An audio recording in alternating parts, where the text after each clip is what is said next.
ആരോപണം നിരൂപണം. അതായത് പുറമറ്റം പഞ്ചായത്തിൽ കോൺഗ്രസിന് 7 സീറ്റ് കിട്ടി, ആകെ 7 കിട്ടി, CPM 5 കിട്ടി, സ്വതന്ത്രനാണ്. അവിടെ സ്വതന്ത്രരെ കൂടെ ചേർത്ത് ഭരണം കൊണ്ടുപോകാൻ ഞങ്ങൾ തയ്യാറായിരുന്നു. പക്ഷെ അതിന് സ്വതന്ത്രർ ആവശ്യപ്പെട്ടത് ആദ്യ പ്രസിഡന്റ്ഷിപ്പ് ആദ്യം അവർക്ക് വേണമെന്നാണ്. അപ്പോൾ അതിനകത്ത് കോൺഗ്രസ് പാർട്ടിക്ക് സമ്മതിക്കാൻ പറ്റില്ല. കാരണം കോൺഗ്രസിന് 7 അംഗങ്ങളുണ്ട്.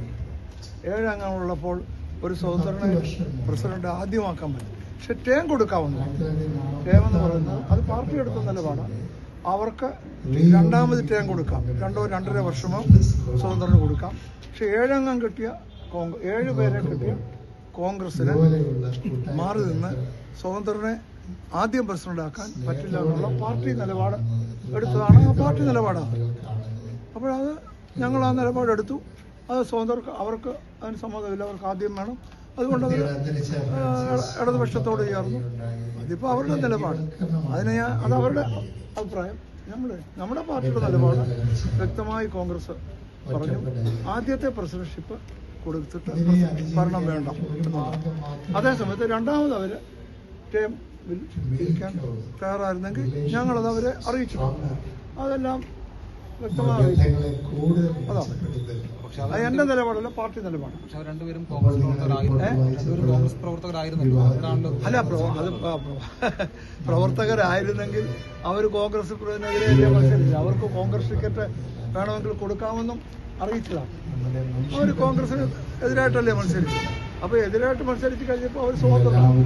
കോൺഗ്രസിനെതിരായി കോൺഗ്രസ് ടിക്കറ്റ് വേണ്ട എന്ന് പറഞ്ഞ് കോൺഗ്രസിനെതിരെ മത്സരിക്കുമ്പോൾ അവർ സ്വതന്ത്രരായി. പിന്നെ കോൺഗ്രസ് ആണെന്ന് പറയാൻ പറ്റത്തില്ല.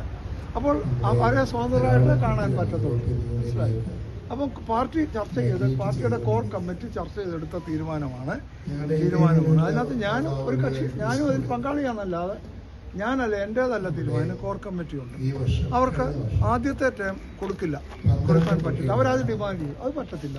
7 അംഗങ്ങളുള്ള കോൺഗ്രസ് പാർട്ടിക്ക് സ്വതന്ത്രനെ ആദ്യമാക്കാൻ പറ്റില്ല എന്നുള്ളത് കോൺഗ്രസ് പാർട്ടിയുടെ നിലപാടാണ്. കോൺഗ്രസ് പാർട്ടിയുടെ നിലപാടെന്ന നിലയിൽ ഞാനും തീർച്ചയായിട്ടും ഭരിക്കാൻ പറ്റുന്നില്ല.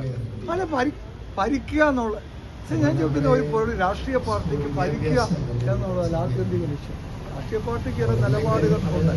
ഭരിക്കുക ചിലപ്പോൾ ഭരണത്തിൽ വരും, ചിലപ്പോൾ പ്രതിപക്ഷത്തിൽ. കോൺഗ്രസ് സംസ്ഥാനത്ത് 10 വർഷമായി പ്രതിപക്ഷത്തല്ലേ, അല്ലേ? എന്നാൽ പിന്നെ ഭരിക്കാൻ വേണ്ടി ചില നിലപാടുകളും ആദർശങ്ങളും ഭരിക്കാൻ വേണ്ടി മാത്രം ത്യജിക്കാൻ പറ്റത്തില്ല. സ്വതന്ത്രന്മാർക്ക് അത് പറ്റും. സ്വതന്ത്രർക്ക് ഒരു നിലപാട് ഇല്ല, അവർക്കെന്തും പറ്റും. അവർക്ക് ഇടതിലും കൂടാം, വലതിലും കൂടാം, BJPയിലും കൂടാം. കോൺഗ്രസ് പാർട്ടിക്ക് അത് പറ്റത്തില്ല. കോൺഗ്രസ് പാർട്ടിക്ക് നിലപാടുണ്ട്. ആ നിലപാട് വ്യക്തമാക്കി അവരെ അറിയിച്ചു. അവർക്ക് ടേം കൊടുക്കാം, ആദ്യത്തെ ടേം കൊടുക്കത്തില്ല എന്ന് പാർട്ടി നിലപാടാണ്. ആ പാർട്ടി നിലപാടിന് കൂടാൻ ഞാൻ